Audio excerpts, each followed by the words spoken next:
And hello everybody, welcome back to RFC News. Guys, the January transfer window is in full flow and Andreas Skov Olsen will likely be announced as a Rangers player today. That deal is done. He has agreed a loan move to the famous Glasgow Rangers. However, most of you don't like the idea, the sound of a loan move, and neither do I, really, especially when they seem to do so well time and time again. However, we do actually have an option to buy Skov Olsen, and the price has now been revealed. We will discuss that in today's video, whilst also going through a bit of a shock transfer twist that has emerged with regard to one of our rivals. So yes, two developments that we are going to be discussing in today's video. But first, guys, please do hit the like button and hit the subscribe button for more. So, Skov Olsen, first things first. Yes, this is a very, very exciting development. It's a very exciting transfer. A lot of fans are really buzzed about this, and certainly so am I. If he can rediscover that Club Brugge form, then we are really in for an exciting signing for Rangers. However, as stated in the intro, we don't like when we see, well, we like it because they do well. Czerny, Sima, Tillman. Tillman was a different scenario because we had the rug pulled beneath our sort of feet, but Sima and Czerny, these were two players that a lot of Rangers fans wanted to see us make permanent additions, and whatever it may be, the powers that be beforehand, we weren't able to do so under the old regime. But essentially, I don't think we had options to buy the players, actually. So we had to negotiate, which is kind of a harder place to sort of negotiate from, especially when they've had a successful time and the club know that you want to make the player a permanent fixture. However, with Skov Olsen, guys, yes, it's an initial loan, but we do have the option to buy, and the price, the revelation has been announced, and that's £9 million. So come the end of the season, we have an option to buy the Danish winger for £9 million, which would be close to a record transfer, or actually I think it would be a record-breaking transfer, in fact, if we do agree that fee. So an interesting development there. Now let's get into a bit of a shock transfer story that has emerged, and this throws out this sort of Aberdeen Rangers rivalry way out the window, because it's a one-way rivalry. They care more about us than we care about them. I don't really give a shit about Aberdeen. I just like taking 3 points off of them. But yeah, I mean, the abuse that Barron's got, the abuse that Mivioski's got, the abuse that Ryan Jack got, these individuals know no bounds and have no shame, because they abuse the players that go from Aberdeen to Rangers and then come to our back garden and try and loan our players. And that is the case here today as well. What we're starting to hear now is that Rangers are in loan talks for Lyall Cameron, to Aberdeen. The 23-year-old midfielder who joined Rangers from Dundee last summer after stellar 14 goals and 9 assists in 41 games has seen limited action, just 10 appearances and 4 minutes since mid-November. Rangers see a season-long loan to Aberdeen as a key development for the Scotland under-21 star amid their title push, while interim boss Peter Leven seeks midfield help ahead of Sunday's Scottish Cup game. Talks are progressing without a buy option,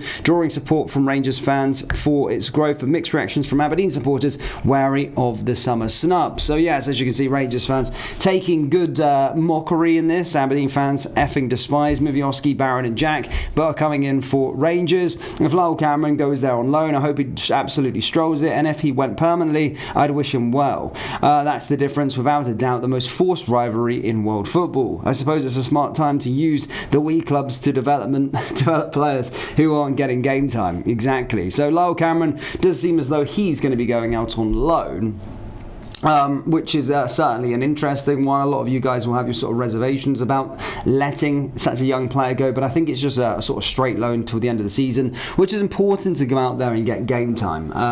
We'll see what happens come the summer, but it certainly seems Danny Rule doesn't really fancy him all too that much. But guys, do let me know your thoughts on this down there in the comment section below. In other news, James Tavernier could be edging towards the end of an era, with the long-serving Rangers captain now facing a genuine decision over his future as his contract runs down. With just months remaining on his current deal and no breakthrough in negotiations, the prospect of a fresh challenge away from Glasgow is beginning to gather momentum. Tavernier's agreement expires at the end of the season. and there has been little indication so far that a renewal is close. Under Danny Röhl, the veteran right-back has seen his role gradually reduced, prompting growing speculation that he may decide the time is right to move on rather than extend his stay.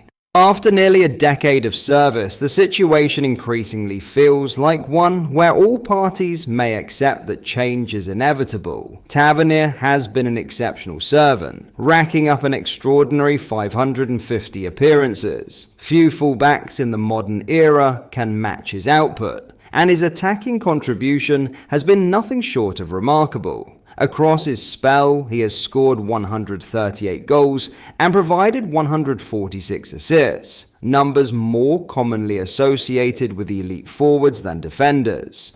Even this season, at 34, he remains the club's top goalscorer in the Scottish Premiership with 5 league goals.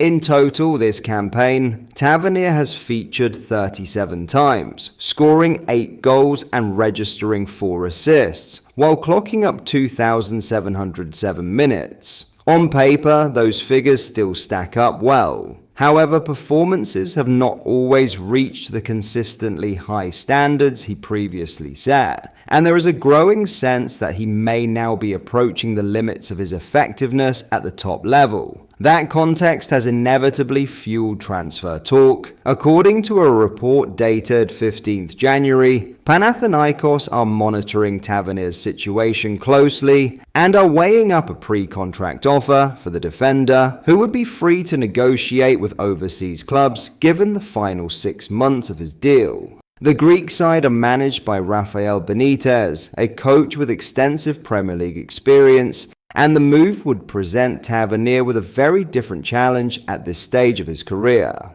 A switch to Athens would also see Tavernier reunite with a familiar face. Cyriel Dessers, who departed last summer, is now part of the Panathinaikos squad, and the possibility of the two linking up again adds another layer of intrigue to the situation. For Tavernier, the appeal of a new league, a fresh environment, and a prominent role abroad may prove difficult to resist. From a squad planning perspective, there is logic to allowing the captain to move on. Tavernier is likely among the higher earners, and with the need to balance budgets and refresh the squad, replacing him with a cheaper alternative could be seen as a sensible step. Dujon Sterling's recent form since returning from injury has only intensified that conversation, with the versatile defender looking increasingly comfortable and capable of stepping into a more permanent role. But that is all for today's video. Thank you for watching. I hope you enjoyed. If you did, please make sure you hit the like button and subscribe to the channel. We post all the latest Rangers news every single day, so join our fast growing community so you never miss out. Thank you. I'll see you in the next video.